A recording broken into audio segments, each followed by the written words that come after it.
Jammu airbase पर हुए हमले को लेकर खुलासा, पाकिस्तान के आतंकियों ने किया धमाका।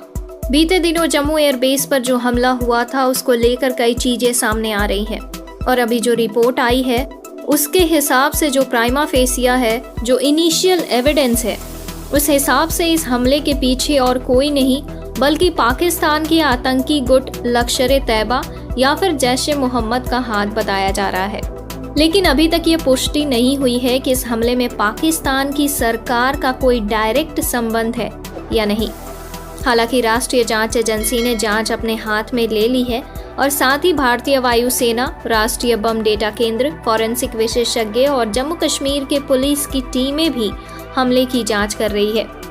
लेकिन बात करें सुरक्षा एजेंसियों और जम्मू कश्मीर की पुलिस की, तो पुलिस के द्वारा की गई प्राइमा फेसिया जांच में रविवार को जो जम्मू हवाई अड्डे पर ड्रोन हमला हुआ था उसमें पाकिस्तान स्थित लश्कर-ए-तैयबा के आतंकी समूह की भूमिका नजर आ रही है। कुछ तथ्य ये भी सामने निकल के आ रहे हैं कि ऐसा नहीं है कि उनका निशाना केवल आईएएफ के बेस पर ही था, उनका टारगेट इससे भी बड़ा बताया जा रहा है। सीनियर सिक्योरिटी ऑफिशियल ने कहा कि एक ड्रोन हवाई यातायात नियंत्रण टावर को निशाना बना रहा था और दूसरा भारतीय वायुसेना के हेलीकॉप्टर या रडार को निशाना बना रहा था। चूंकि दोनों हमले असफल थे इसलिए ज्यादा नुकसान नहीं हुआ। लेकिन अब बात आती है कि आखिर हमारी सिक्योरिटी लेवल कैसी है, उसमें क्या कमी है कि आए दिन हम इस प्रकार के हमले देखते रहते हैं। जी हाँ, लेकिन ये सैन्य सुरक्षा बल पर पहला ड्रोन हमला बताया जा रहा है। बीते कुछ संदिग्ध घटनाओं की बात करें जो इस बात को स्पष्ट रूप से सिद्ध करता है कि यह पड़ोसी देश की कोई नई चाल है। 14 मई को सीमा सुरक्षा बल ने जम्मू में पाकिस्तान से एक संदिग्ध ड्रोन द्वारा गिराए गए हथियारों का पता लगाया। एक गुप्त सूचना के बाद बीएसएफ के जवानों ने तलाशी अभियान चलाया और एक खेत से पॉलिथीन में लिपटे हथियार और गोला बारूद बरामद किया। इनमें AK-47 rifle, pistol, magazine round, drone से पेलोड को जोड़ने के लिए इस्तेमाल किए जाने वाला लकड़ी का फ्रेम और रैपिंग मटेरियल जैसी औजार भी शामिल था। बात करें भारत की सुरक्षा नीति की तो इसमें कोई दो राय नहीं है कि भारत एक न्यूक्लियर मिसाइल वाला शक्तिशाली देश है। फिर जब बात आती है ड्रोन हमले से सुरक्षा की या फिर एंटी ड्रोन सिस्टम की, तो उसमें भारत कहीं ना कहीं बहुत पीछे है।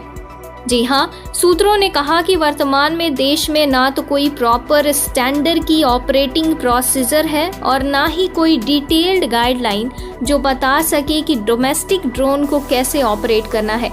कुल मिलाकर हम ये बात कह सकते हैं कि भारत अभी ड्रोन की तकनीक में काफी पीछे है, क्योंकि अगर बात करें सीमा पर डिप्लॉयड रडार की तो ये इतने छोटे ड्रोन्स को डिटेक्ट करने में सक्षम नहीं है।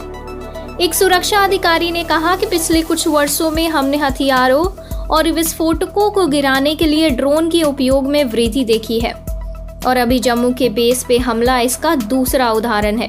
हालांकि जिस ड्रोन से जम्मू बेस पर हमला किया गया था वो कोई सस्ता चाइनीज मैन्युफैक्चर्ड ड्रोन बताया जा रहा है, पर फिर भी इसकी इतनी लागत नहीं होने के बावजूद भारत के लिए सिक्योरिटी थ्रेट है। तो अब ये भारत के लिए भी ज़रूरी हो जाता है कि हम अपने एंटी ड्रोन सिस्टम को बिल्ड करें, क्योंकि पाकिस्तान के पास चाइनीज ड्रोन्स आसानी से अवेलेबल हो सकते हैं और भविष्य में भी ऐसे खतरे आने के चांसेस भी बढ़ सकते हैं।